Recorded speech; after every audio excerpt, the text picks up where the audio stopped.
Bugungi mavzuyimiz juda ham muhim. Shuning uchun videoga like bosing va boshqalarga ham tarqating.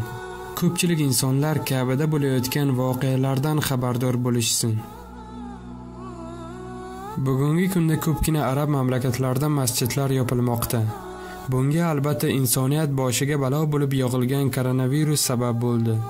Mana bir oydan ortiq vaqt davomida Makka shahrida ham karantin e'lon qilingan. Ka'ba atrofi bo'lsa bo'm-bo'sh. Ziyoratchilar Makkaga kelgan taqdirda ham Ka'ba atrofini tavof qila olmaydilar. Hozirda islomiy davlatlarning barchasida juma namozini o'qish va har qanday jamoat bo'lib o'qiladigan ibodatlar to'xtatilgan. Shu qatorda Makka hamda Madina shaharlarida ham barcha jamoat namozlari to'xtatilgan. Chunki 100 minglab odamlarga ta'sir etuvchi bu virus bilan kurashish uchun Saudiya Arabiston hukumatı ushbu holatni ma'qul ko'rdi. Albatta musulmon kishi uchun umra eng yaxshi makonda, eng yaxshi holda ado etiladigan eng sharafli ibodatlardandir. Unda ig'vo, gunoh ishlar va tortishuvlar yo'qdir. Balki unda tahlil, takbir, duo, iltijo va Allohga hamda qiyinchiliklarga bo'ysunish bor. Ammo hozirgi kunga kelib Ka'batulloh yolg'izlanib qoldi. Tarixda hali bunchalik uzoq vaqt davomida Ka'batulloh atrofi bo'm-bo'sh holatda qolmagandi. Lekin shunday bo'lsa-da, yaqinda Ka'batulloh atrofida hech ham sodir bo'lmagan voqea bo'ldi. Odamlar Ka'batullohni tavof qilmayotganini xuddi sezganday, gala qushlar uchib kelib Ka'ba atrofini bir necha bor tavof qilishdi. Ko'pchilik odamlar bu qushlarni abobul qushlar deb atashdi. Agar abobul qushlari haqida bilmaganlar bo'lsa, Qur'oni Karimdan Fil surasini o'qishsin. Payg'ambarimiz alayhisalom tavallud topgan yili Yaman davlatining o'sha davrdagi qiroli Abraha Ka'batullohni buzish uchun ulkan qo'shinni boshlab keladi. Shunda Makka shahrida yashovchi odamlar Abrahaning ulkan qo'shinidan qo'rqib Makka shahrini tark etishadi. Aynan oxirgi bor o'shanda Ka'batulloh atrofi ma'lum vaqt mu'minlarsiz yolg'izlanib qolgan edi. Ammo cheksiz koinotni yaratgan Alloh o'yini zolimlarga buzishga yo'l qo'ymasdan, ularni to'xtatish uchun abobul qushlarni yuboradi. Aynan o'shanda abobul qushlari osmondan zolimlarning boshiga toshlarni yog'dirib, ularni yakson qiladi. Albatta bu qushlar aynan abobul qushlari ekanligi aniq bo'lmasa-da, lekin qushlarning ham Ka'ba atrofini tavof qilayotgani yaxshilikkadir.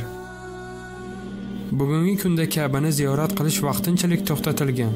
Bu albatta kasallikni oldini olish uchun. Lekin shunda ham biz musulmonlar g'iybat va ig'vo qilishdan charchamayapmiz. Koronavirus Xitoyda paydo bo'ldi. Bu xitoyliklarni qilgan gunohlari uchun yuborilgan jazo deya o'zimizni begunohga aylantirib qo'ydik. Lekin natijada esa mana ko'rib turibmizki, Xitoyda paydo bo'lgan bu ofat o'zidan yo'qolib ketdi va ular yana oldingidek yaxshi hayot kechirishni boshlab yuborishdi. Shuning uchun bir o'ylab qaraydigan bo'lsak, bu virus faqatgina xitoyliklarning gunohi uchun emas, balki bizni ham musulmon bo'la turib qilayotgan gunoh ishlarimiz uchun yuborilgan jazo emasmikan?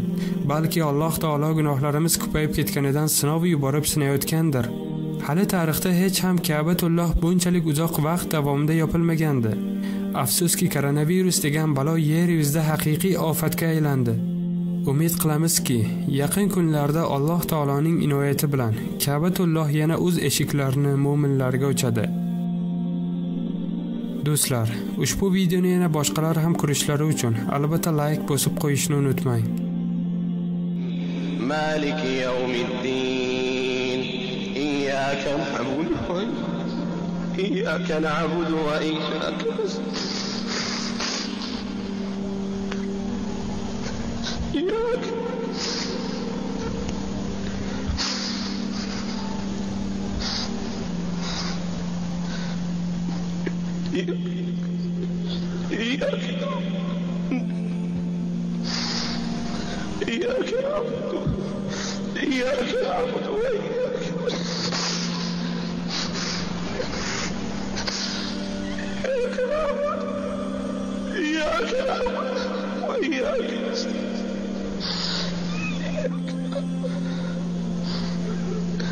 إياك نعبد وإياك نستعين اهدنا الصراط المستقيم صراط الذين أنعمت عليهم